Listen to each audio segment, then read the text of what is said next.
Hello everyone, how are you all today? Right, brief update on what's going on with the training and stuff. I'm just on my way to supermarket to go and get some bits. So I thought while I was on the way, I'll give you a bit of an update. So, I have now actually started my training. Yes. It was a bit of a mess to get it sorted, but it is now sorted. Sorry, there may be brightness issues with the sun just here, but anyway.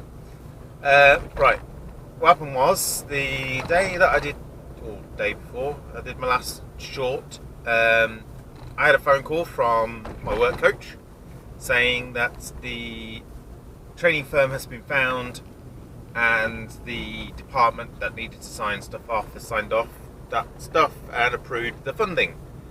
So I was like, great. And he was like, I just need your permission to hand your phone number to the training company so they can contact you. And of course I was like, damn right. And then he was like, you should hear from them. That was on the Wednesday. On the Friday, hadn't heard anything. So I just thought it'd be best just to give the training company a call, just to find out what the next steps were, because I didn't get informed of any of that information.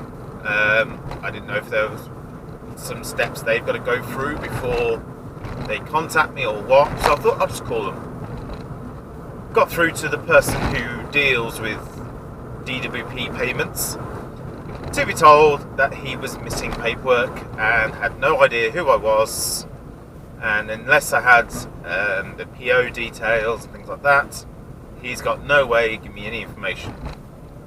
That was great. So he was like, if you could chase up what's known as an SL2 form and make sure the PO number's on that message, he can then get me, like, find out who I am, link me up to the information, and blah blah blah, and get the training started. So the same day, literally as just after I got off the phone to him, I emailed my work coach going, they're missing this information, can you like sort it out, chase it up, kind of thing. And didn't hear anything back, and I was like, well, it's a Friday, you know, it could be that he has to wait for another department to send it or something. So I just assumed I would hear some at the beginning of the next week. Come the Monday, not heard anything. Yet again, just thought I'd give him a chance. Tuesday morning, still not heard anything, and phoned up the training company going, have you received the information yet? Oh no, sorry, that was Monday. I left a message, that was it, going, have you had any luck chasing up the forms? This was my work coach. Then thought I'd give him the Monday in case there's been problems. Still not heard anything. Tuesday phoned up the company the Tuesday morning and went, have you received the forms yet? To be told, no, still not got nothing. And I was like, that's it, I've had enough. So I basically doorstepped the DWP again. Second time I've done that. Got to the security there and I was like, hi, I need to speak to my work coach, I'm leaving him messages, the training firm's missing paperwork, they can't start my training till then. And he was like, take a seat, give me a moment. Got a point from my work coach who was like incredibly sorry, and basically sent the forms there and then. He did say apparently the other office was meant to send them, but it just seemed a bit weird, just by the chance that he had the forms as well, and he'd already said that he was meant to contact them with my mobile number. So anyway, he sent the forms over, wished me luck, kind of thing. And in the time it took me to get home, well, less than 5 minutes actually it takes me to get home from there, went to phone the contact at the training firm, who didn't answer the phone, but then at the same time got a text message asking for my address details, my driving license number and things like that. And then got a phone call from the training firm going, yep, you should have a load of emails in a moment for our online training software so you can start training for your theory test. And basically give us a shout when you're ready to book in your tests. So that was the Tuesday. It's now Sunday. I have done somewhere in the region about 40 mock tests of each type. So yeah, I have been absolutely hammering the training software because I just want to get myself in the best position possible. But yeah, basically my training has begun. It seems to be very much that the first stages of this training are very self-led, in that you do the online software, you do the online mock tests, the online theory tests, CPC Mod 2 test, hazard perception. You do all that yourself. There doesn't seem to be any real point of contact for if you're having any issues, which seems a bit strange. I think their view is that the online software should do it all for you. Don't think it's that great, but anyway. But yeah, I have started. I phoned up the Wednesday morning because I realised there's probably a waiting list for theory tests. So I phoned up just to see how long the wait is, and basically said to the guy on the phone, look, is it worth me booking in a date now to get it secured? Because I didn't know if it was going to be a couple of weeks, I didn't know if it was going to be 8 weeks, going to be 5 months, I don't know. The guy at the call centre for the training firm came back to me and went, the nearest date I can get you is 8th of December. Otherwise you're looking at like February next year. So I just immediately turned around and went, right, book me. So within 24 hours of me getting access, I have booked my theory test, I have booked my hazard perception and my case studies mod 2. I am studying like mad, driving myself and my wife insane. But yeah, I'm doing okay.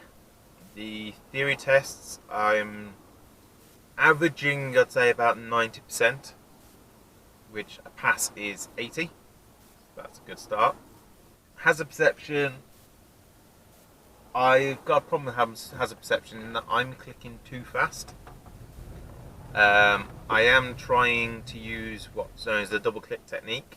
So the point when you see the hazard, you click and then take a breath and click again. Like a lot of the time it's just a click, click, because sometimes you will register stuff but they haven't deemed it a hazard for a brief moment.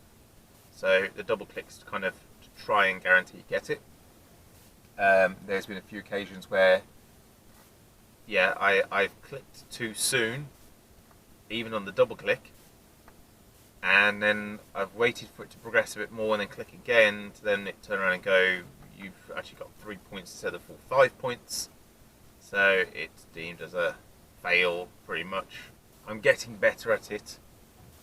It's just one of those things of getting that muscle memory in there. I'm still getting used to when they deem it to be a hazard. I'm tickling around the pass-fail mark constantly.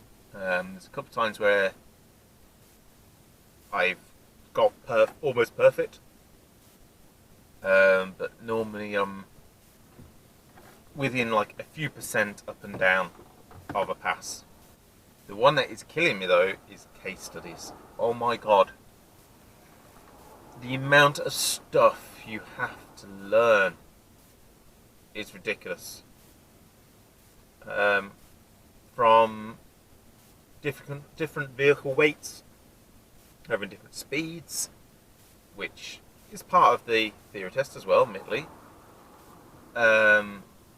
All the way through to the different regulations governing the checks on certain equipment, to the different regulations depending on the type of cargo you're transporting and which countries you're going to,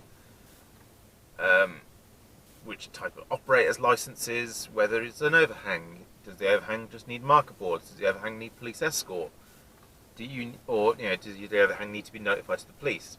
Do you need a what do they call it now? A supervisor, but we all know it as an escort car. Load. Do you need one of them for your load because it overhangs more than 305 millimeters on the sides, or X meters from the rear or front? And because it's different measurements on different sides and things like that, it's really easy to get confused. I'm trying my best to get my head around it all. I've written up some they're called record cards, some people know them as flashcards, which I've put like a table of the speeds.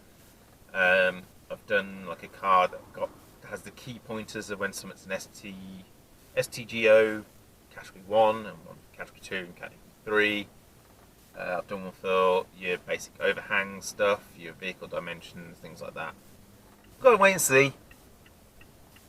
That's another one of some tests I do, I am like getting in the high 90s.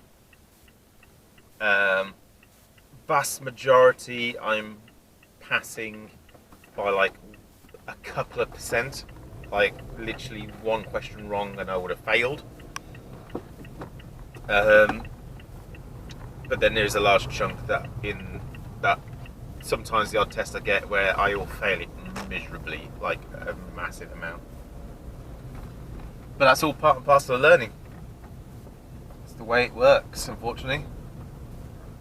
So there is some disgruntled people in the car park here because there's some roadworks going on outside the supermarket, and people are not happy. People don't want to block junctions and stuff. Who knew? But yes, so training has begun. Test date for my theory is booked in. It's kind of starting to feel a bit more real now that this is all starting. It's a strange one. To think that this has been going on since June is just ridiculous. Whenever I mention to people that it's been going on since June, they're like, how is that even possible? And I'm like, I don't know. I have to say, that wasn't a terrible reverse. Hey! I need to put forward a bit because I've got to get bottles in the boot of the car. But yeah. Training has begun. I can talk a bit quiet now because the engine is off. There we go. It's started.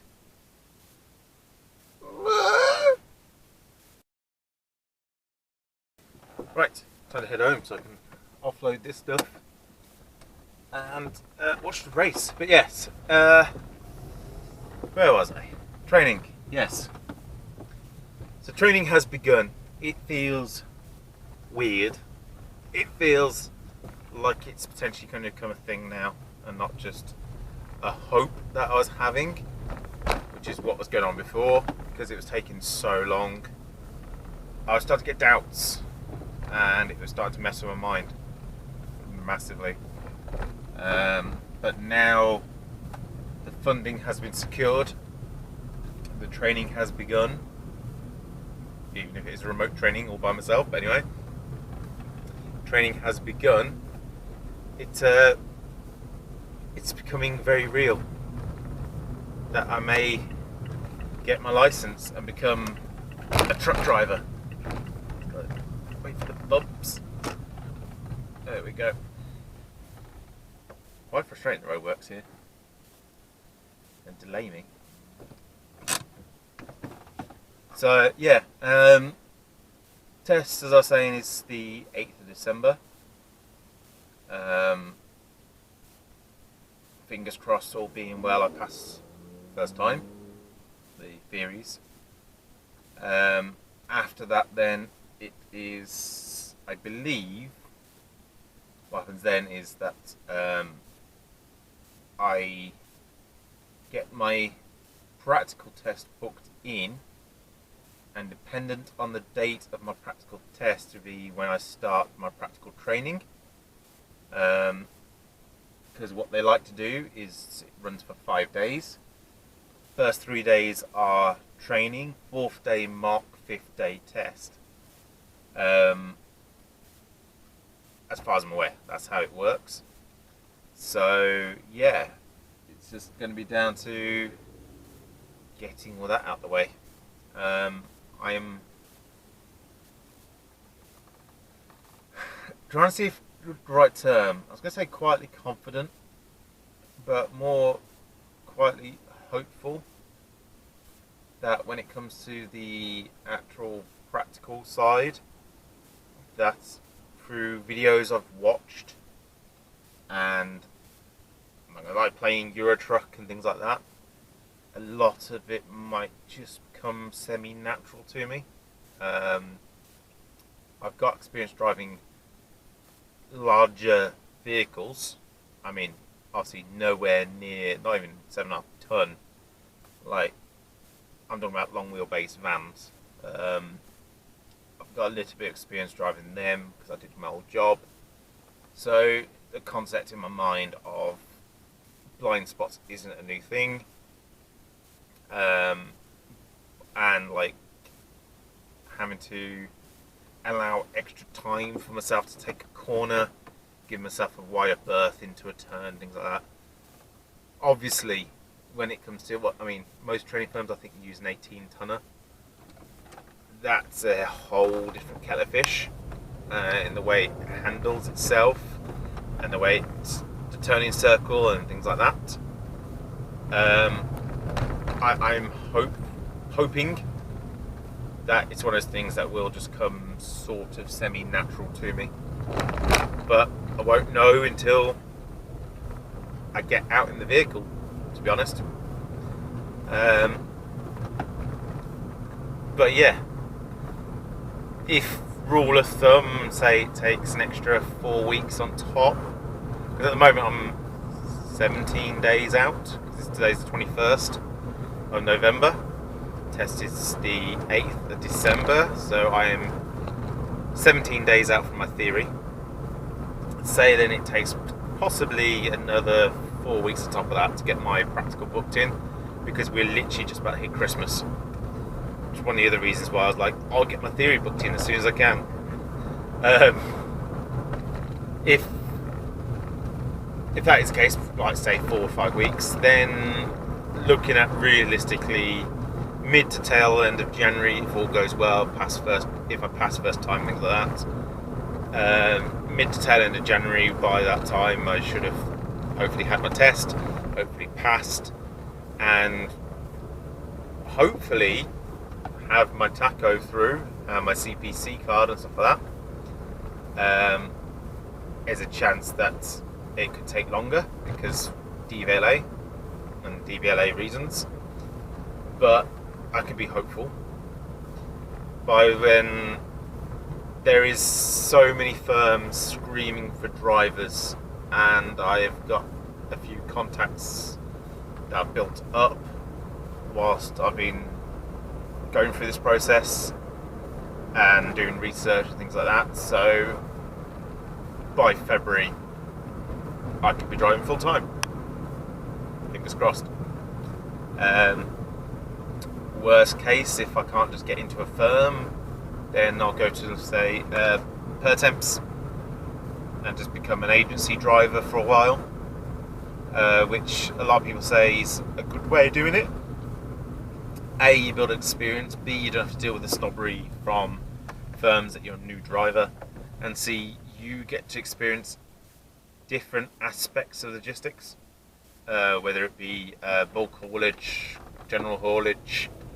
When I say bulk haulage, it could be 32-ton tippers. It could be multi-drop work. It could be long-distance work. You never know. With agency, it's just a case of, this is available on this day for this many hours and your license conforms, so therefore go and say hello to this company because you're working for them for the day. Yes, there is some beliefs that agency drivers get paid a shed ton more, which some people seem to think. There is also the guy, I've seen his video, and I don't know how realistic it is. I think it's full of BS, where he's claiming that through being an agency driver, he's on like 50 grand, 60 grand a year. I find that hard to believe. I'd imagine it's only really class 1 if it is true, and it could just be down to the region that he lives in that's causing that to be the case. But I won't know until it comes to it, basically. All I know is that it shouldn't be hard once I have my license and my tacho and my CPC card or driver qualification and competence card, DQC, whatever they call it. Once I've got all those bits, I should be able to get a job relatively quickly. It's going to feel weird being back in work, because in the day I've been at work since March. Initially I was like, I'll give myself a few weeks off before I start planning. So that's why the process started in June, and yeah, that's that. But it could be, by the time I have my license sorted and everything, it could be years since I've been in work, and that's horrid.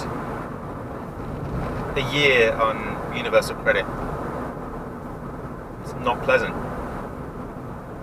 A year of our savings going and disappearing.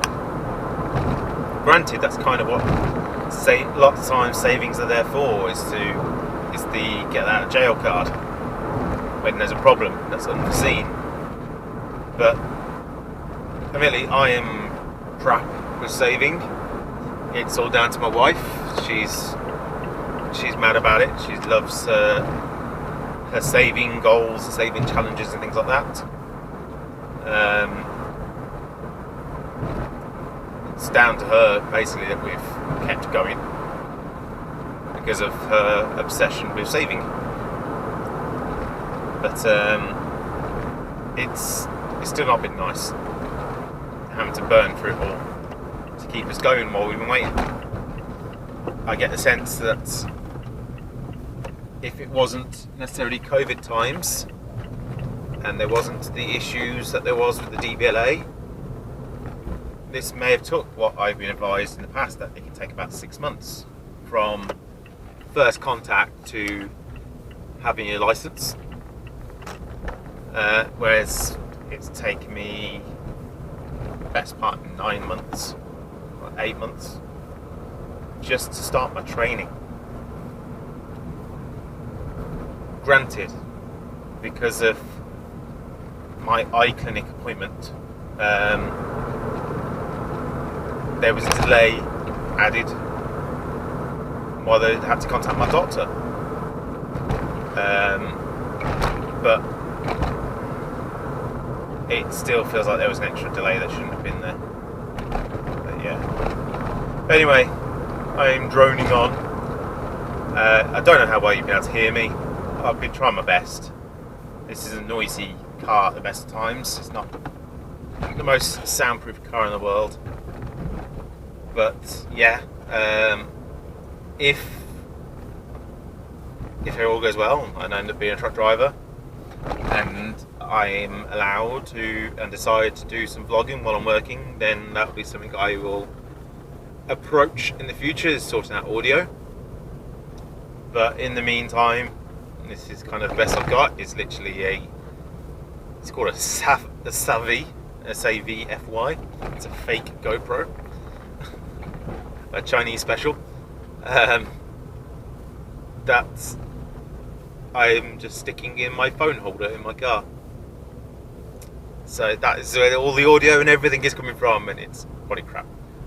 But yeah, priorities when it comes to spending money, which at the moment is just keeping us with a roof over our heads, paying the bills until time comes that I can get back to work and hopefully do a job that hopefully I love. I love driving, absolutely love driving, and the thought of being paid to drive is just, yeah, awesome, absolutely awesome. But anyway, thank you for watching. Hope I haven't bored you all too much. I know that's, looking at my analytics, that a lot of time my viewer figures just go towards the end of the video, or actually for you be but you know, I just have to share my thoughts. It's kind of therapeutic in a way. But if you like the video, like. If you dislike, even though it doesn't show it anymore potentially because of the new YouTube upgrade, which is crap. Leave a comment, subscribe, ring the bell. Would you have an interest in what happens to me and want to keep you up to date with what's going on? And I will do the best I can to keep you up to date. But until next time, hopefully there'll be more news. I'll see you around. Bye.